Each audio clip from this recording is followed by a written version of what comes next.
What's up, Tanner J-Man Show Nation? This is Tanner Lee, one half of the Tanner J-Man Show, and on behalf of myself and my co-host Josh the J-Man Munt, we appreciate you listening to our podcast. If you're a new listener to our podcast, please subscribe wherever you get your podcasts at. If that happens to be on Apple Podcasts, please give us a rating and review, as that helps us out a bunch. Watch our podcast live every Monday night from 6:30 to 7:30 Eastern Standard Time on the ISC Sports Network. And make sure to give us a like on Facebook and a follow on Twitter and Instagram at Tan and J-Man Show. Now sit back, relax, and enjoy some hot takes, topics, picks, and more on a brand new episode of the Tan and J-Man Show.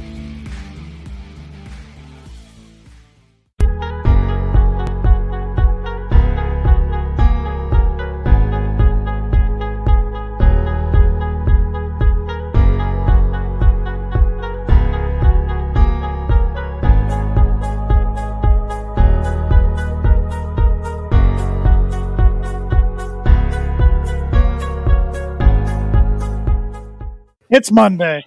It's January 17th, 2022. It's Martin Luther King Jr. Day. And it's time for another episode of the Tan and J-Man Show. I'm Tanner Lee, along with my co-host, Josh the J-Man Mutt, who's looking a little fired up. No, I'm good. I'm good. It's hard to believe it's Monday already. It feels like we were just here. Every week goes by like a blink of the eye anymore, J-Man. Yeah. I'm okay with January getting over as quick as possible. It's you got a birthday coming up soon. I do, next Wednesday. Yeah. You're going to be the big old 3-0. The big one too. Yeah, the big 3-0. You're getting old. I hate it. I mean, I'm actually kind of looking forward to it because then my age will finally start matching my hairline. Fair enough. But did you bring some Birdie Bogey with you? I do. It's an NFL question. All right. I'm not a big fan of this question. Feels like I could have done better. But Rob Gronkowski recorded his 15th career postseason receiving touchdown, which is second most all time behind who? It's a good one. I'm sure I'll get it wrong. It's a good one. He is also tied with Reggie Wayne for the third most receptions in postseason history with 93. But Birdie Bogey brought to you by Noble Gnome LLC for fresh, locally grown, nutrient-dense produce from Bryce and Katie Romine of Mentone, Indiana. Like them on Facebook, follow them on Instagram, and check out their website, noblegnomellc.com. Get your veggies. Get your veggies and your merch. I saw they launched a store. I saw on their Instagram today. So get some of our merch too. I thought that's what. Yes. Please get some of our merch too. But you can go on Noble Gnome's website and get some of their merch. They got some cool looking T-shirts and hats, and that's one thing. Tan and J-Man Show Store.com. We don't have any hats yet. We have hoodies. We have T-shirts. We have coffee mugs. Do we? We have a lot of that type of stuff, but no hats yet. I tried to submit for one last year, a hat design, and got rejected. So, is there a way we could get like sock caps too? Because I wear a lot of those because I'm bald. Yeah, I'm going to keep trying. I'm going to keep plugging away. So nice. And while we're talking about merch, congratulations to my father, Rhett Lee. He was the winner of a free Tan and J-Man Show T-shirt from our store because he won the Tan and J-Man Show College Bowl Pick'em. He's the smartest guy I know. Oh boy, that's I don't know about that, but he came from behind, fourth place up to first place. He had Georgia big, and it paid dividends for him. Paid off, yeah. I think he was only one of three guys to pick Georgia. So, yeah, I don't think anyone saw them win, even though they were favored. I don't think many people thought they would win, especially after the game started. Georgia couldn't move the ball whatsoever, and then somehow found a groove and forced some turnovers, and it's nice to see somebody not named Alabama win a national championship. Yeah, and it helped me get one of my bold predictions for 2021 right. I said someone not named Clemson or Alabama would win a national championship. We were pretty confident on the Clemson one. Or Ohio State. We were pretty confident on the Clemson one by about week 4 this year. Yeah, that was kind of nice. Yeah. But, it's Georgia, I think, was the best team all year long. I do too. And honestly, probably losing to Alabama helped them. Losing to them in the SEC championship game kind of fired them up a little bit too. And they got embarrassed by all intents and purposes in that SEC championship. And I think that fired them up, knew what they had to do to get it done, and they ended up doing it.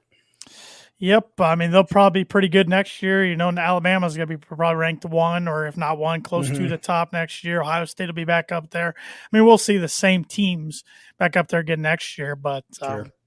It was a fun college football season. Yeah, it was a pretty good one. As I said, it's nice to see a non-Clemson or Alabama win a national title because, I mean, I think people have gotten such Alabama fatigue. I'm not sure what the ratings were for the national championship game, but I know I barely watched any of it. I know you didn't watch a whole lot of it either. I believe the ratings were second lowest in a long time. Higher than last year, of course. Yeah, but that's not surprising. Lower than a lot because, like you said, it's just the Alabama SEC fatigue, really. And honestly, it's a lot like the NBA Finals with they had Golden State Warriors fatigue and LeBron James fatigue, where ratings were getting worse in the NBA Finals as well.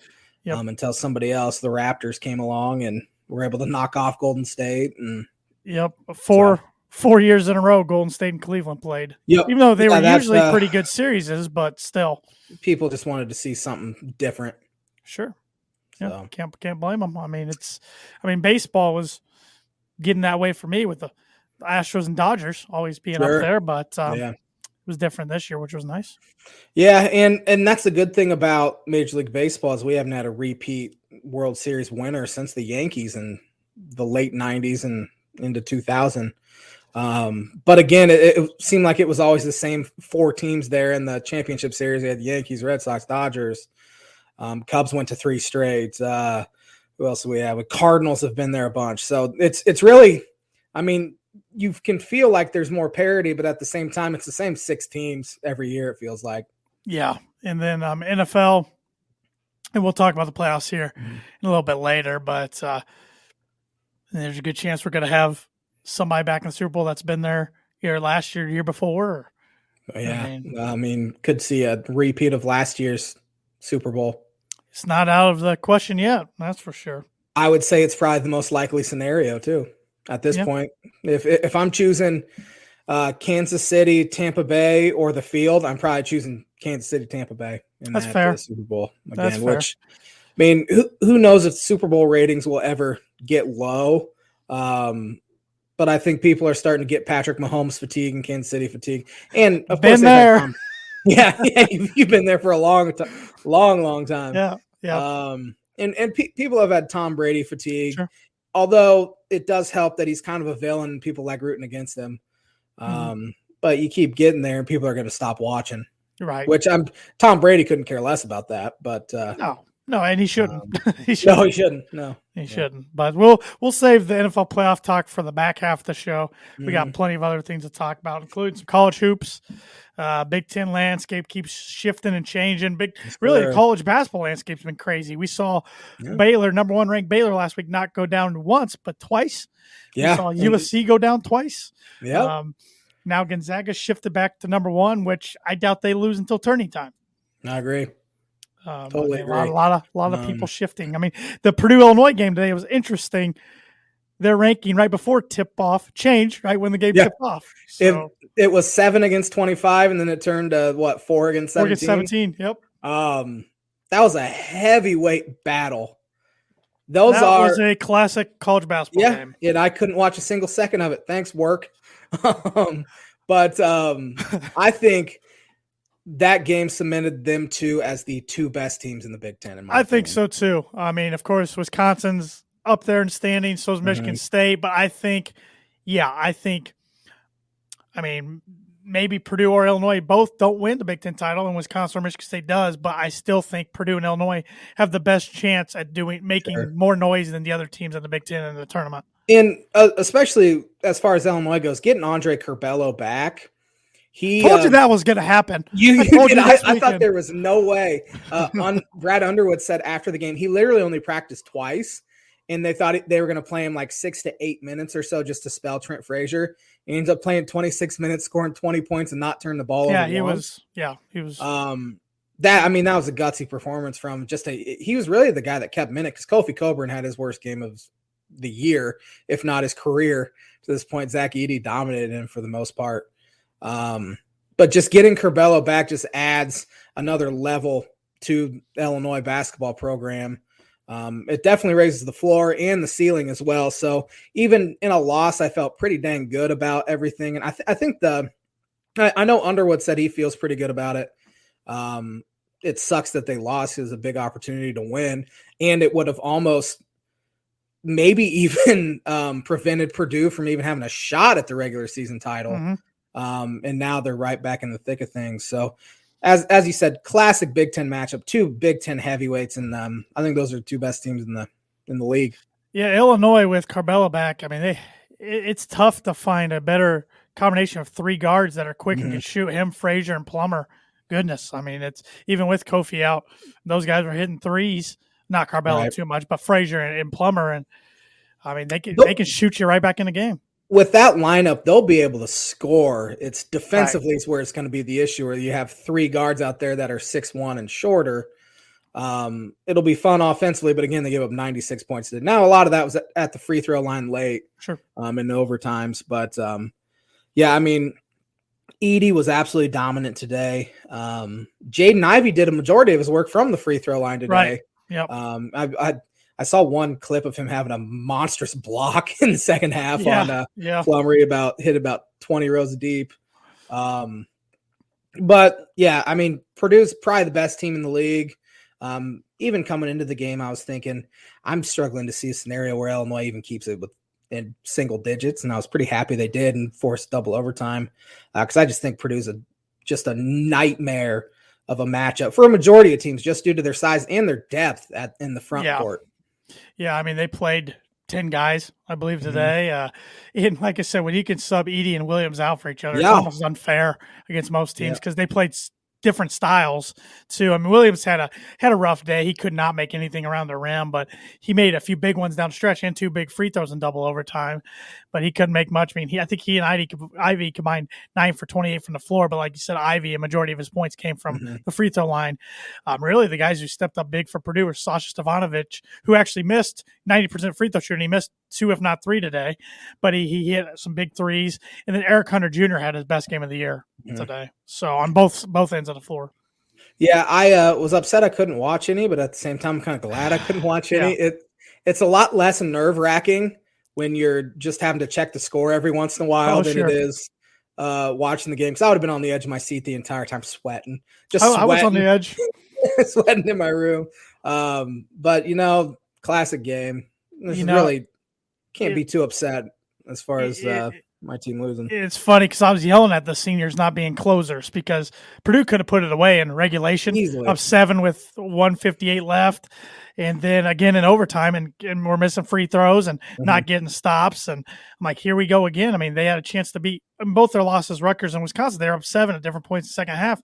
Couldn't put them away. I mean, the longer you let a team hang around, especially on the road, it's probably not going to go your way. But, I mean, that's credit to Illinois, too, though. Being down 7 with 2 minutes left in regulation, they didn't give up and shot themselves right back into the game.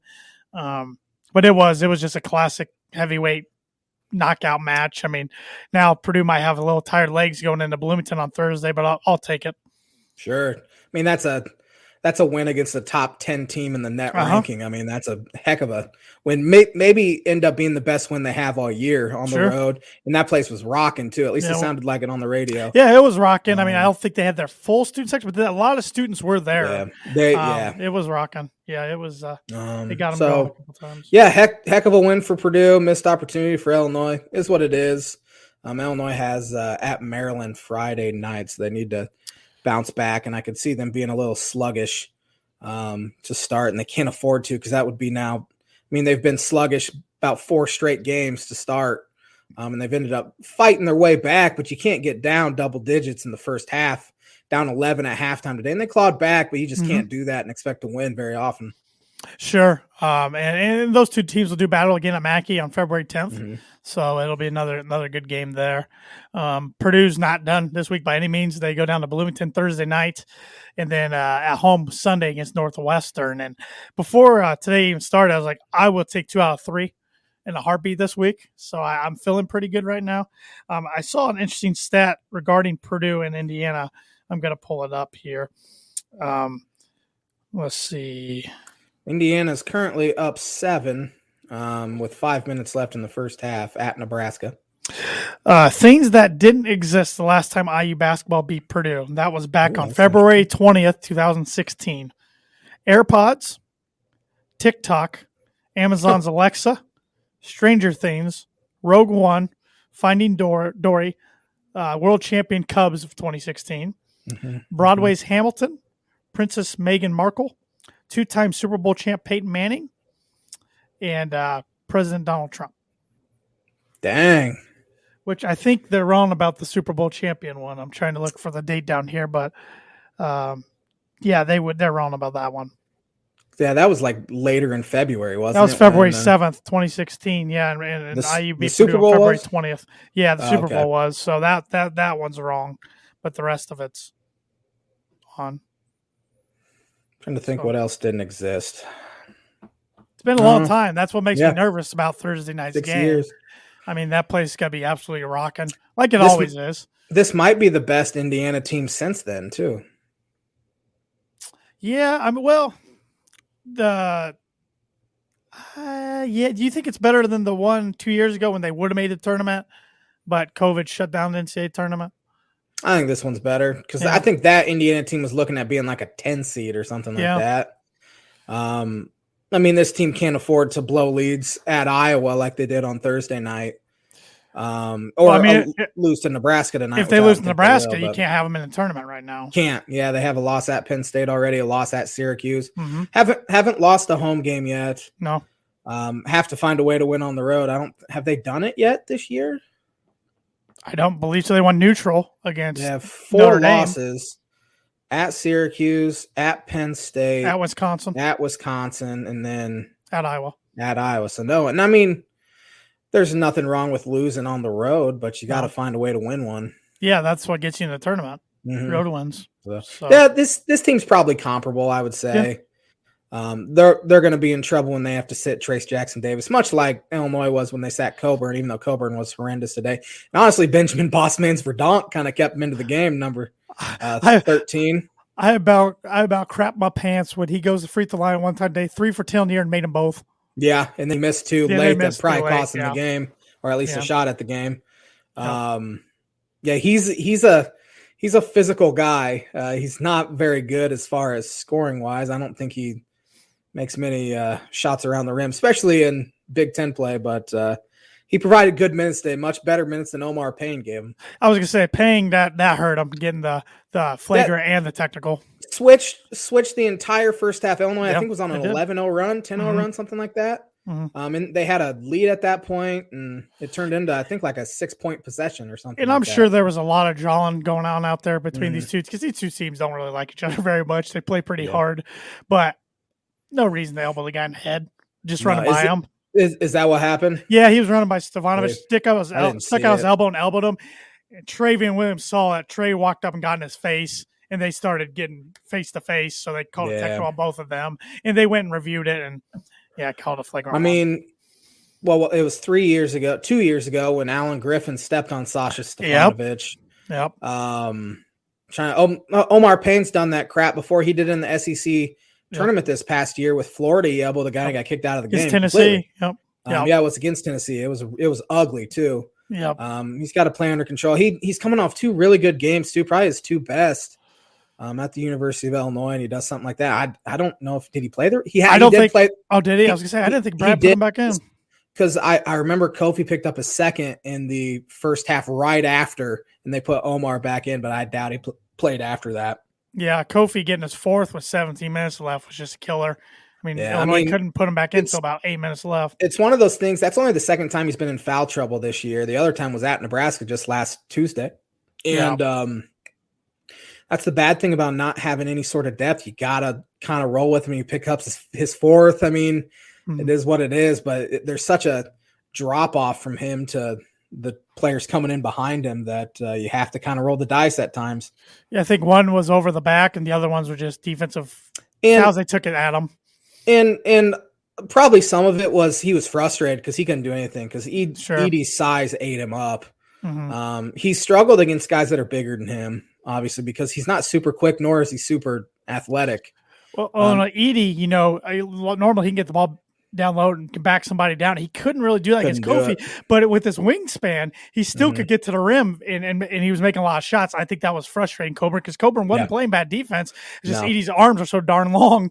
I mean, he still could get in there. So, yeah, it's they've played 2 top 5 teams at home this year, and they've lost them both by single digits, and both of them were Kofi's worst games of the season. So he's got to, when he's frustrated like that, he's got to find a way to get out of that, which he hasn't been able to do. And once that happens, he gets a little bit more consistent with that. And getting Curbelo back, I feel pretty good about where they're at. Arizona was the other one they played? Yep. Is that it? Yep. I still have not watched them play at all. And they play fast. And they have a big guy who's super long and athletic, which Coburn has struggled with guys like that too, just guys that can jump, where he can overpower them, but it takes so long for Coburn to jump up to the rim because he's so dang big, that guys can come from behind and block him. So I'm taking notes on my last 2 bold predictions for 2022 as we're speaking here. I don't want people watching to think I'm looking up anything and cheating over here for Birdie Bogey, because I'm not. So these bold predictions were rough. They were. You want to pick some games around the Big Ten? Yes, sir. Starting with Indiana at Nebraska. Indiana's currently up 6 with about 3 minutes left in the first half. 2:56 left in the first half. I think Indiana wins, but only by single digits. Indiana was just up 10, and Nebraska has cut it down to 6. So Nebraska's kind of hanging around, which is scary. Yeah, you don't want to give a team like that any sort of hope that they can, because they can light it up from 3 if they get it going. Oh yeah, absolutely. I mean, they have that. I forget how to pronounce his last name. He's from Japan, I believe. Yeah, he can fill it up. Yeah. Tuesday night we have, if my internet allows me, we have Ohio State playing IUPUI. Yeah, this was just announced a week or 2 ago as a way to get them another game. Guess IUPUI's record. They're bad. Like 2 and something. 1-14. Yeah, I knew they're really, really bad. So Ohio State in a big beating. Yeah. Maryland at Michigan. Oh, both teams really need a win. I'm going to take Michigan just because it's up in Ann Arbor. I agree, and I assume Hunter Dickinson and Brandon Johns will be back for them as well. Yeah. Wisconsin at Northwestern. Northwestern coming off a big road win. Yeah, nobody saw that coming. Northwestern can be sneaky with some upsets at home. Wisconsin's playing really good basketball right now. I'm going to take the Badgers. Northwestern did it without their best player, Pete Nance. Yeah. Pete Nance? Yeah. Yep. I think that'll be a good one. Give me Wisconsin, though. Wednesday night, we have Minnesota at Penn State. Minnesota needs it. They need it, but I don't think they're going to get it. Penn State almost got Ohio State over in Columbus yesterday, and they're playing really hard. Micah Shrewsbury's got them playing a physical style basketball. Give me Penn State. Micah Shrewsbury is going to have them pretty good. Yeah. He just needs some better players to get some time to recruit. And then they'll be coming. His son committed there, so his son pretty good too. Yeah, his son's pretty good. He's young. I think he's only a sophomore, maybe junior in high school. And then they got a good guard coming in. I forget his first name. His last name's Brown. He's coming in too soon. So yeah, give me Penn State. This is an interesting one here. Iowa at Rutgers. That is interesting because just when Rutgers gets a roll and then they look terrible. Rutgers wins this one. They'll be 5-2 in the Big Ten, believe it or not, with a net ranking of over 100. I'll go Rutgers at Jersey Mike's Arena. I agree. I don't see Iowa beating them on the road. Thursday night, standalone game here. Purdue at Indiana. 7:00, FS1, I believe. I'm nervous about this game, but I got to go Purdue. I think what made me really happy about Purdue's win today is they got down multiple times on the road, played us rocking, and they didn't get rattled. So I think they can be ready for that environment on Thursday. So, and they're led by seniors who've been through it. So give me the Boilers. Yeah, give me Purdue. If Indiana can win tonight and then win that one, they'll be right back in the thick of things, though. But give me Purdue. Friday night, we have Illinois at Maryland. I think Illinois bounces back. I could see this being a single-digit game because that's a tough place to play. But I think Illinois bounces back and gets it done. They need to bounce back. So they have Michigan State on sometime next week. That's going to be a tough one, though. Maryland's kind of had Illinois' number. They got them last week, or 2 weeks ago almost. That's the one. There's only been 2 places in the Big Ten that Brad Underwood does not have a road win at, and this is one of them. And really? I've seen some. The other one's Michigan State. I've seen some choke jobs by Illinois in this arena.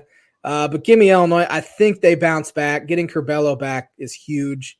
Just to spell Trent Frazier. So give me Illinois in a real close one. Then we have Michigan State at Wisconsin. Man, good matchup. I know Wisconsin's playing good ball, and I'm picking them a lot, and maybe this is just kind of what I'm hoping happens to shake up the Big Ten race a little bit more. I think Sparty gets a much-needed big win. I agree. There's something – for some reason, I just think Wisconsin's going to fold here. Maybe not fold completely, but kind of get on the struggle bus a little bit. And I think it starts on Friday night against Michigan State. Give me Michigan State. Yeah, Izzo will get their attention, I'm sure. Mm-hmm. Yeah, I'm sure Wisconsin fans are like, crap, why did Michigan State have to lose at home to Northwestern? Yep. But yeah. Rutgers at Minnesota on Saturday. Once again, I'm picking against Minnesota constantly. Since they're at home, I'm going to throw them a bone and say they get this one done. I'm picking Rutgers. Okay. Rutgers could be 6-2 in the Big Ten at the end of this week, which is hard to believe. No. I don't even want to pick this game. Nebraska at Ohio State. Ohio State will kill them. Yep. Penn State at Iowa. I think Iowa gets it done at home. Yeah, it's tough to pick against home teams in the Big Ten. It is. It's cliche, but yeah, give me Iowa. Then we have Northwestern Purdue on Sunday. I think Purdue will get that done Sunday. Oh, easily, yeah. Michigan at Indiana. Indiana could have 3. I think Indiana. It's a big week for Indiana. I think they get it done against Michigan at home. I really am starting to think Michigan's not going to make the tournament. They're 7-7. I know. I keep thinking they're going to click and get it going, but they have 0 quality wins at all. Yeah, I don't know if it's going to happen. We're already we're on the back half of January. So. Yeah, I mean, there's so many opportunities to get big wins in the Big Ten, but I mean, you got to play better, and their freshmen have not been good. Caleb Houston was terrible on Friday night against Illinois. He's one of their top freshmen. There, a couple other guys that just weren't very good. Getting Dickinson will help, but I mean, they've lost a bunch of games with him. So, yep. Do you want to go through, pick some top 25 games real quick? Sure. A lot of the top 25 games are in the Big Ten. In fact, Purdue and Illinois were the only top 25 teams to play today. Yeah, I'd be interested to see what the rating was on that game. I'm sure it's pretty big. It sucks that it was at 11 a.m. Central Time. Right. Baylor at at 13-3 West Virginia. Baylor. West Virginia looked awful against Kansas the other day. They did. It's at home though. Yeah, it is. It is. But Baylor, I don't see them losing 3 in a row. Coming off 2 straight losses, I don't see them losing. Give me Baylor. Loyola Chicago's ranked 22nd. Sister Jean is still kicking. Number 15 Iowa State at number 18 Texas Tech, coming off who Texas Tech lose to Kansas State. Yeah, Kansas State is not good. Yeah, Texas Tech won both games without their best player. I don't know anything about Iowa State. I just see they're really good and they're ranked. I'll take Texas Tech since it's at Texas Tech. I agree. Number 13 LSU at disappointing Alabama, who's 11-6 and now unranked. Sounds like a football matchup here. Brian Kelly against Nick Saban. Yeah. You know what? I'll take Alabama in the upset. Alabama can shoot the ball. LSU's playing good though. Give me LSU. Number 12 Kentucky travels to unranked 15-2 Texas A&M. Give me Kentucky. They're starting to scare me. Buzz Williams knows how to build a program up from nothing. I forgot he was there. Did it at Virginia Tech. I mean, he took over a good situation at Marquette, but he's a good basketball coach. He is. Give me Texas A&M in the upset. Thursday night.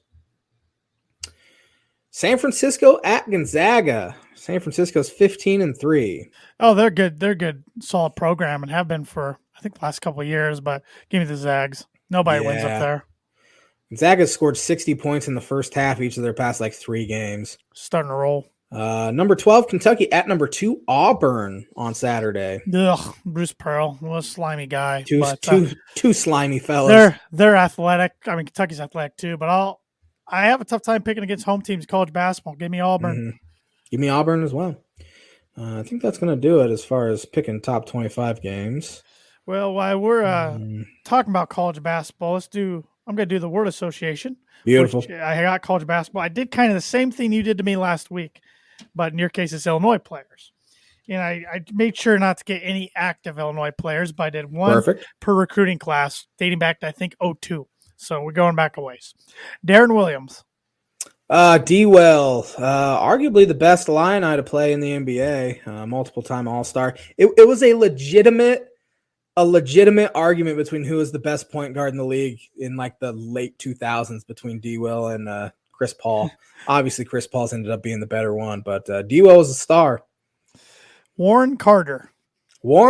He was a 1-year kind of wonder. He had a really good senior year on a team that probably only made the NCAA tournament because of making the national championship just a few years before that. They were a 12 seed and they lost to Virginia Tech. That was a bad team that somehow made the tournament, but he had a pretty good year. Calvin Brock, he hit a huge shot at Purdue, number, I think 7 or 8 Purdue in overtime. That kind of sealed the game for him. He also had a monstrous tip slam at a bad Indiana team, I remember. He was a pretty good athlete. Yeah, I remember that late in 2008 game at Mackey Arena. Jamar Smith. Great shooter. He got in a real bad accident where I think there was some alcohol involved. Him and Brian Carwell. I think he was the other guy in there with him. And he ends up transferring to Southern Indiana and had a really good 2-year stretch there. Brian Carwell. He was kind of a bust. He ended up transferring to San Diego State, and where he didn't do a whole lot there either. He was a pretty high-ranked 4-star. He just nothing clicked for him, it felt like. That class didn't really have anybody last, that recruiting class that year. Yeah. So, Mike Davis. Oh, man, one of the best rebounders in Illinois history. He was really an underrated player. He grabbed almost every rebound. He was athletic. Played on some pretty good teams, too. That was a good recruiting class that year. McCamey and Tisdale, were they also in that class? Yep, and somebody else. I don't recall the other one. Stan Simpson. Stan the Man Simpson. Oh, man, he's from Simeon. He played a handful of minutes. He's one of the last guys off the bench. Transfers to JUCO, has a really good JUCO year, then transfers to Memphis, where he didn't do a whole lot there. But Stan the Man, that was I think he was the only guy in that recruiting class. I think he was. He's terrible. DJ Richardson. Good shooter, good defender. I think he's still playing overseas, if I'm not mistaken. He had that good game up at East Lansing. I remember that one year. Yeah, No. Was that Legion? Alex Legion. Okay. DJ Richardson, I mean, a lot of people remember the Tyler Griffey layup at the end, but DJ Richardson went on an 8-0 run himself to tie it. He hit some huge shots that game, huge shots that season. Remember, he went off for 31 at Nebraska that kind of turned their season around. Good player. Jeremy Richmond. I wonder what prison he's in now. Well, it could have been, really. I mean, all the potential. Their number one ranked recruit out of all of these recruiting classes. Yeah. He had a great freshman year, too. Couldn't stay out of trouble. He ends up missing their NCAA tournament games against UNLV and Kansas. I think Bruce Weber kicked him off the team completely, and he ends up in jail not long after. It's really a shame because he was 6'8", could shoot, really good passer, great athlete. He had NBA potential, and just never saw it. Nana Igwu. Great defender. One of the best defenders in Illinois history. All-time shot block leader. John Gross ran this defense where bigs would somehow switch on to guards. It was a really terrible system, but when Agwu was doing it, I remember he made Melo Trimble look stupid one time where he stayed in front of him, then blocked him off the backboard. Fantastic defender. Had 0 hands, couldn't score, couldn't rebound. Great defender, though. One of my all-time favorite Illini, Jalen Tate. Knew that was coming. One of the worst shooting guards I've ever seen. He went 6 for 57 from 3 in his career. He was a guy that they had to take in order to get Kendrick Nunn. The issue that John Gross ran into, or not John Gross was the issue. He played him 20 minutes a game and he couldn't score, couldn't shoot. He was an okay passer. He was skinny, so he couldn't defend. Those were the darkest days. I look back on those days with Jalen Tate and Mav Morgan and Michael Finke, and it almost makes me gag how boring they were. And you compare the teams that they have now where they're actually good and relevant again to those teams. It's just like, what in the world happened there, Johnny?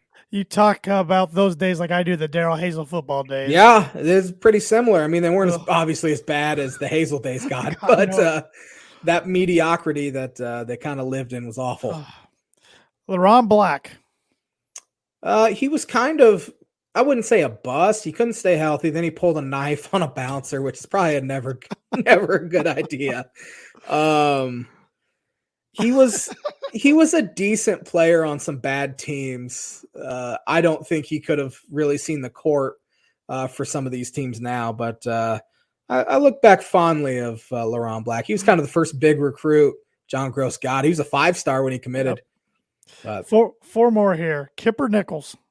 No, Kipper, my boy. Love Kipper. That name. He, I loved yelling it because he was terrible. He had a really good sophomore year where I think he scored 30 plus in the Big Ten tournament against Iowa. Then he couldn't shoot after that. And it's kind of a shame because he was on some bad teams in that team. The COVID year, they were going to be in the NCAA tournament, and he ended up not being able to get an opportunity to play. And he was one of their best defenders off the bench. So old Kipper, man, I don't know if he's still playing or not somewhere. T-John Lucas. T-John, he is still playing. He played 2 years at Illinois, 2 years at Wisconsin, Milwaukee, and I want to say he's on BYU now. Interesting. He was a point guard that wasn't a great three-point shooter, great passer. He was a really good system fit for John Gross, but was not a good system fit for Brad Underwood. He started 19 games at BYU this year, averaging 10 points a game and almost 5 assists. I had no idea. At BYU. So he's still playing. They had him. It was between him and Xavier Simpson who would commit to Illinois, and it ended up being, I think Simpson committed to Michigan first. Then it was T-John Lucas. But yeah, it wasn't a good system fit. Purdue was going after both those guys and a guy named Carson Edwards at the same time. Yeah, I think they ended up worked out well. Better, yeah. Well, two more here. Mark Smith. Oh, man, should have stuck with baseball. He was a Missouri baseball commit, and then he had a really good senior basketball year.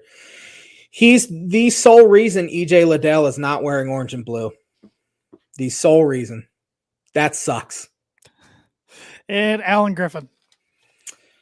Great shooter, good athlete. I remember he went crazy against Northwestern the COVID year. I think he hit 6 threes, and he went on this huge run. Transferred to Syracuse, and now I think he's wasting away in some professional basketball league. Kind of wasted potential. He kind of had some off-the-court issues, picked up multiple technical fouls, including, as we mentioned earlier, stepping on Sasha Stefanovic. He would have been a big part of their team last year, and they were not very deep either, so he would have been a huge part of it. So kind of sucks. And that's going to do it for the Word Association segment, which is brought to you by Rhett Lee, attorney at law.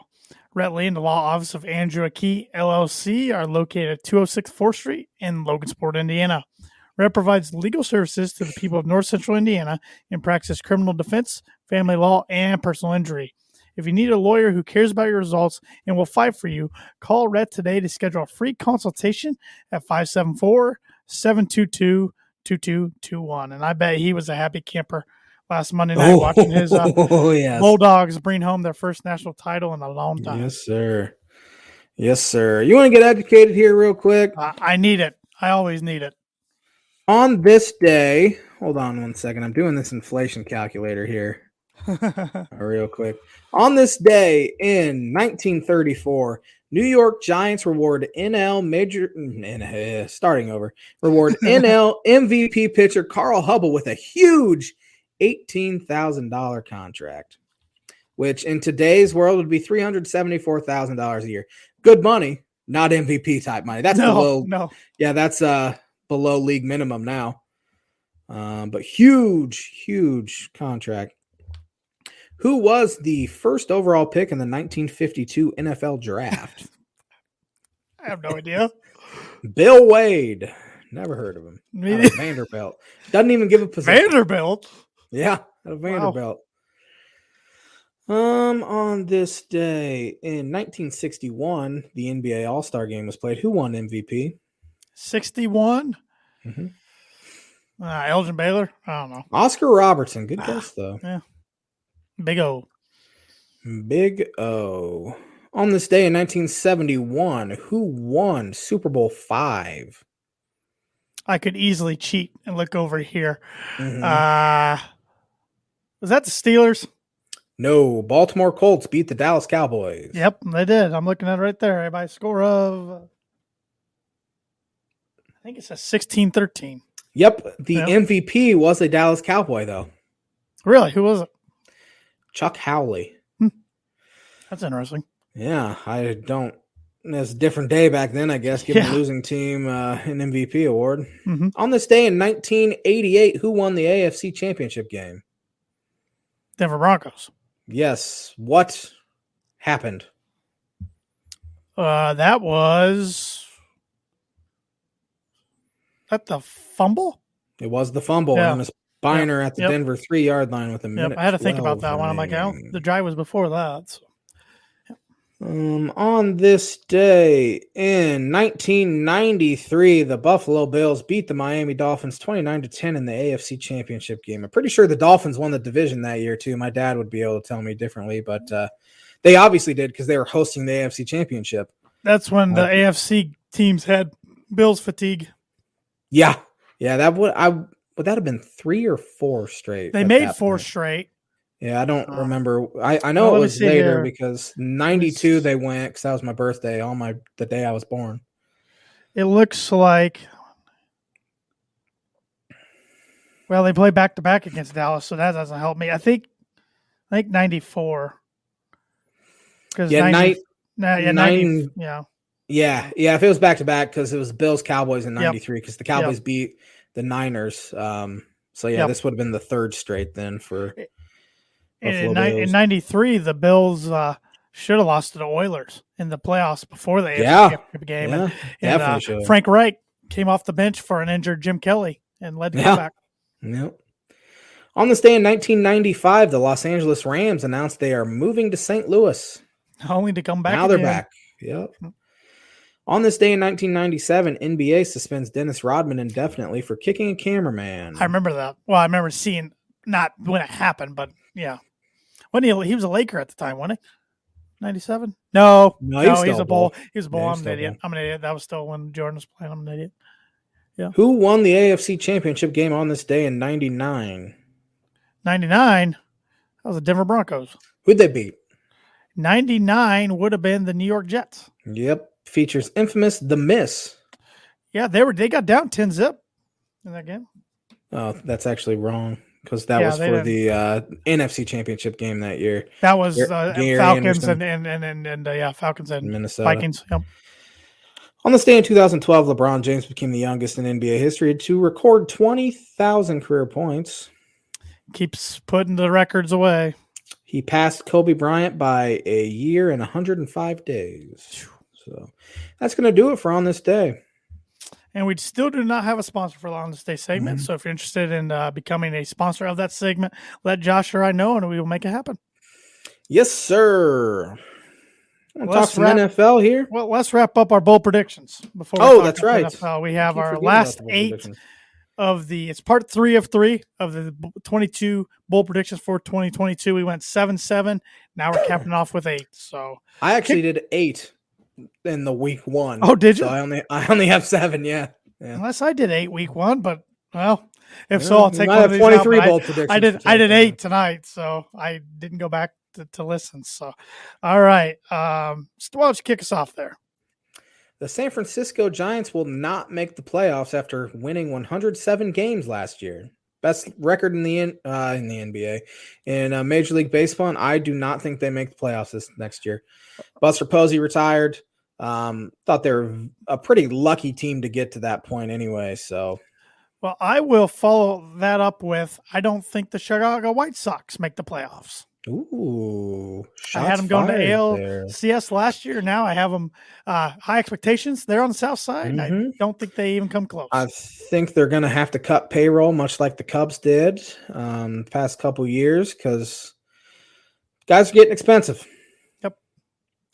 For the first time since 2017, no Big Ten basketball coaches will get fired. Oh, I like that one. That's a good one. I think if Northwestern folds or implodes down the stretch, I could see Collins getting fired, and I could definitely see Hoiberg getting fired. Yeah, I'm still surprised in Nebraska's confidence in him, to be honest. Yeah, it's getting ugly there. But other than that, Penn State has a new coach. Peichel's not going anywhere at Rutgers. Of course, Painter, Underwood, Izzo, Woodson, guard. McCaffrey might leave on his own, I guess. Howard's not going anywhere unless he Howard's leaves. not going anywhere. Of course, Ben Johnson's brand new. Yep. Holtman's definitely not going anywhere. So, you could kind of count Maryland, but Danny Manning's interim, so I wouldn't count that as firing a guy. So I got another one on baseball in there, and I tried not to do any I did last year, but I got lazy. This was my only repeated one. 2022 will be Aaron Boone's last season as manager of the New York Yankees. Yeah, I'm honestly surprised he's made it this far. I am too. Wow. Yep. That's a good one.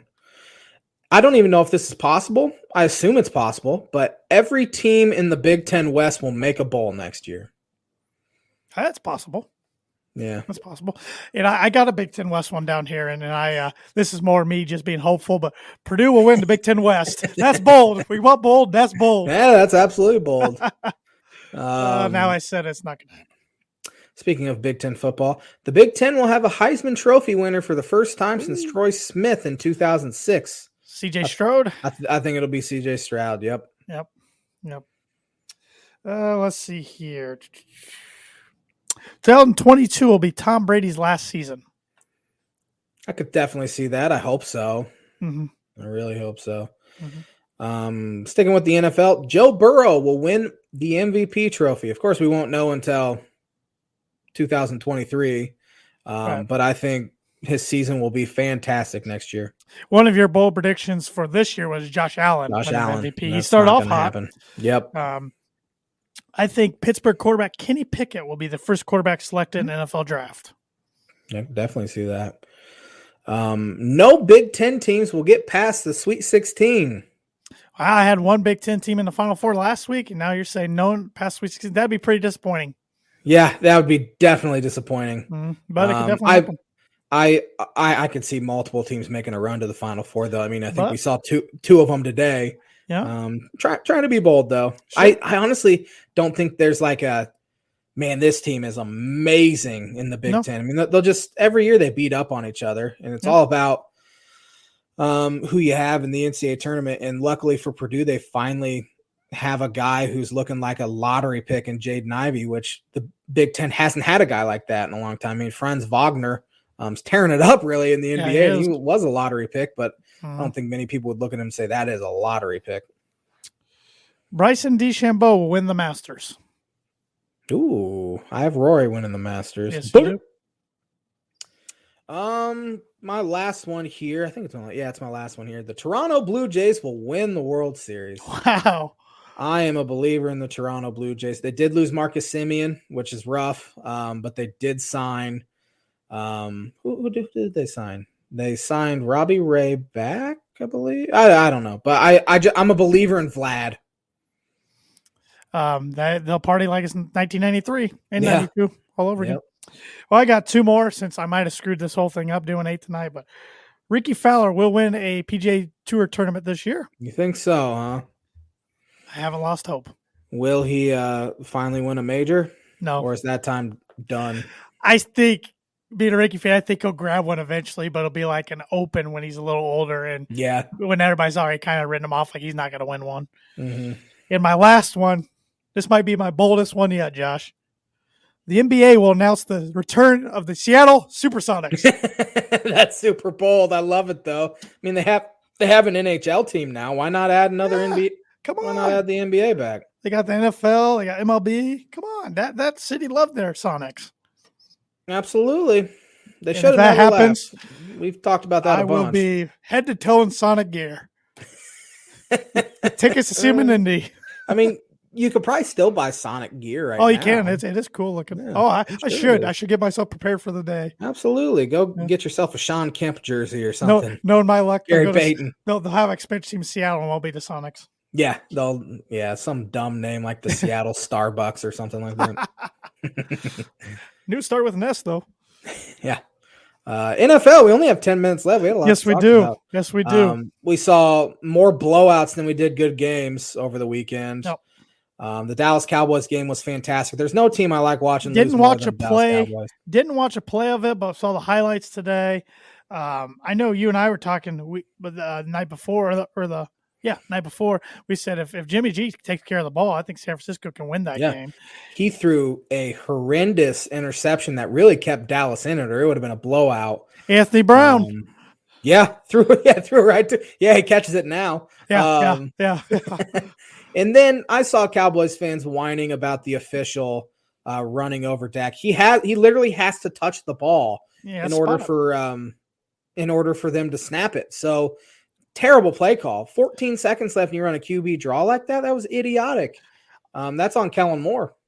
I am sick of the coverage of the Cowboys. Mm-hmm. Every single year, they get hot for a period. The media loves them. They have a great relationship with them. The nation just fawns over the Cowboys because of what they did 26 years ago in the early to mid 90s. They haven't done crap since 1996 or whatever. They're 4-11 in playoffs games the last 26 years. Playoff wins in the last 25 seasons. These guys have more wins than the Cowboys. Jake Delhomme with 5, Trent Dilfer with 5, Mark Sanchez with 4, Brad Johnson with 4, and Colin Kaepernick with 4. Cowboys 3. You know how we've talked about how few playoff wins the Dolphins have since 2000. They have, I'm pretty sure, the same amount as the Dallas Cowboys. I'm tired of it. Every year, same thing. They don't produce good football on the field. And if they do in the regular season good enough to get to the postseason, they collapse. Every single year, they beat up on the average to below average teams. Don't do anything against the above average teams. Every single year. When's the last time the NFC East has even been remotely good? Like it seems like every year that is the worst division in football. It's boring. They always get the primetime games. They put the Cowboys on 5. If they could put them on all 18 weeks, they probably would. I'm sick of them. Sick of them. And love that San Francisco beat them. I'm so glad they lost, and I'm so glad they continue to lose. And is Dak Prescott the answer there? I think he's a pretty good quarterback, but I do when too. You have a superstar lineup of Dak, Zeke, Amari Cooper and CeeDee Lamb, and you only put up 7 points in the fourth quarter. Yeah. Or at the end of the fourth quarter, you had 7 points going in that quarter. That's pathetic. The only reason why they got it close is because the defense made a play to get it close. I'm honestly would not be surprised if Mike McCarthy is canned. It was a shocking hire to begin with, and it went poorly last year, but it's just, I mean, they had a good regular season, but again, as you said, they beat up on some really bad teams. I mean, they got to play the Giants twice. The football team was bad. The Broncos beat the tar out of them. The Broncos weren't good. I would even say the Eagles were a bad football team, even though they got that 7th seed in the NFC. Right. They're not a good football team. I'm so sick of them always being the primetime 4:25 Eastern game, or the Sunday night game, or the Monday night game. Their fans are insufferable. The media coverage is insufferable. I'm so unbelievably sick of the Dallas Cowboys that we continue to have to talk about them year after year after year. I would rather talk about Tom Brady any day, or even the Kansas City Chiefs, and we're both sick of them. And I still prefer them to the Dallas Cowboys. This bottle of water might say Kroger, no free ads, purified drinking water, but it's the tears of all the Cowboy Nation, including Skip Bayless. Yep. Skip's a funny guy because he rips on Dak Prescott and says he's not the answer, blah, blah, blah. Yet he talks about Jalen Hurts saying this guy's a great quarterback. He is absolutely the future there in Philadelphia. Jalen Hurts had an absolutely horrendous game on Sunday afternoon. Yep. He's a bad court. Gardner Minshew is better, and they should start Gardner. Agreed. In my 100%. opinion. Yep. I don't even want to recap that game. That was just a blowout. The Bills took it to New England, which I think Mac Jones is not a good quarterback. He's not. He's just not very good. It's funny because it's a system thing. I mean, especially you 5 or 6 weeks ago. I think you had a different tune talking about Mac Jones. Yeah, and then they collapsed in December and January. Dolphins kind of exposed them. I mean, Dolphins had the worst rushing attack, one of the worst in the NFL this year. They ran for 205 yards. Bills ran all over them. That was one of the more dominating playoff performances I've ever seen. The Bills did not punt or kick a field goal the entire game. Yep. 7 touchdowns, 7 drives. Yep. So. And then we saw the Cincinnati Bengals get their first playoff victory since 1991 over the Las Vegas Raiders. So they'll move on to face Tennessee on the road this week. Raiders today canned GM Mike Mayock. Knew that was going to happen when it started. I'm like, this isn't going well. Now they're probably going to get another head coach next. I was going to say that stupid that does not bode well for Rich Bisaccia whatsoever. Nope. Looking forward to this weekend. The Chiefs Bills. Tonight's game should be fun too. That's right. Did we pick that last week? I don't remember. Yeah, we did. We both picked the Rams. Yeah, Rams are 3.5 point favorites. That Rams should be can win good. me some money if they win by 4 points or more. They win me some money tonight. So come on. Go Cardinals. Thanks, Josh. Bengals at Tennessee. Oh, I want to pick Cincinnati. I really do. I think it's fun to watch them play, but I picked Tennessee to win the Super Bowl in my preseason predictions. I'm sticking with the Titans. One of my bold predictions was the number 1 seed in the AFC, which I assumed it was going to be Tennessee at that point. It is Tennessee. Would not win a game in the playoffs, so I am sticking with Cincinnati here. Having that bye week, they do get Derrick Henry back, and that is a good defense, but I like the way the Bengals are playing. Fearless. San Francisco 49ers at the Green Bay Packers. I think the Packers get this one done. I agree. I want to pick the 49ers so bad. I just don't think Jimmy G is going to do enough in order to keep it close even. It'll probably be cold too. Yeah, as of right now, the high is 16 degrees, which is like fun. A 70-degree day there in Green Bay in the middle of January. But that's true. Yeah. Oh my goodness. I'm watching this. I'm sorry. This is so off topic. I'm watching this Nebraska-Indiana game, and Nebraska had a fast break. And the Nebraska player overthrew his intended target by at least 20 feet. It sailed into like the third row. It looked like Jalen Hurts on Sunday. Oh boy, what's score? Indiana's up 8 with the ball. 14 minutes left though. Gotcha. We both have the LA Rams playing the Tampa Bay Buccaneers on Sunday. Then Buccaneers. I agree. The Rams, their Super Bowl journey. Buck stops there in Tampa Bay. Yeah, I agree. This feels like an AFC Championship matchup. The Buffalo Bills at the Kansas City Chiefs. I think this is going to be fantastic. I really want to take the Bills. I really want to take the Bengals against the Titans, but I think Kansas City wins. I'm going to differ there. Something about it makes me feel like the Bills are going to win. I think something clicked for them. I hope you're right, man. On Saturday, because they had kind of struggled here down the stretch. They'd still won games, but their offense hadn't been as good. And then they just tore up a really good New England defense. This will be a really good game. Give me the Bills, which I don't like either team, but I think I'd prefer the Bills. I wouldn't mind a Bills-Bengals. That'd be fun. Yeah, AFC Championship game. Mm-hmm. So, actually, this will be the J-Man's Book of Prediction of the Week, because I haven't had one yet. The Bills will win in Kansas City. J-Man's Book of Prediction of the Week brought to you by Indiana Farm Bureau Insurance Agent Travis Wottring for life, home, auto, business, renters, workers' comp, and farm insurance. Contact Travis at 219-869-4561. His email is travis.wottring@infb.com. I will hit you with the Birdie Bogey real quick. Please do. Rob Gronkowski has the second most career postseason receiving touchdowns with 15. Who is number 1? A lot of guys come to mind. Mm-hmm. It's one guy that comes to my mind, but he's been our answer a lot of the Birdie Bogey, so I don't feel like it's him. So I'm going to exclude that one. If it's him, I'm going to kick myself. Oh, man. I'm going to sound like an idiot probably. How many was it? 15? Yeah, 15. Michael Irvin? No, man. I thought you were going to get it. Jerry Rice. That's why I'm picking myself. Guy? Yes, that's the guy. I'm like, no way. He's been our answer like 3 or 4 times. Gosh, dang it! I should have went with that was the first instinct. But I'm like, no way. Went with your gut. He's literally, I'm literally trying to kick myself right here. I can't because of the chair. But just 2 over par already. This is awful. I might not get one right. Oh, you'll get there. I mean, we didn't get many right last year, so that's true. Yeah. Wrap us up for 270. Thanks for watching the Tan and J-Man show. Have a great week, everybody. Go buy yourself some Tan and J-Man show merch. We will be back at it next Monday with another episode. Have a fantastic week, everybody.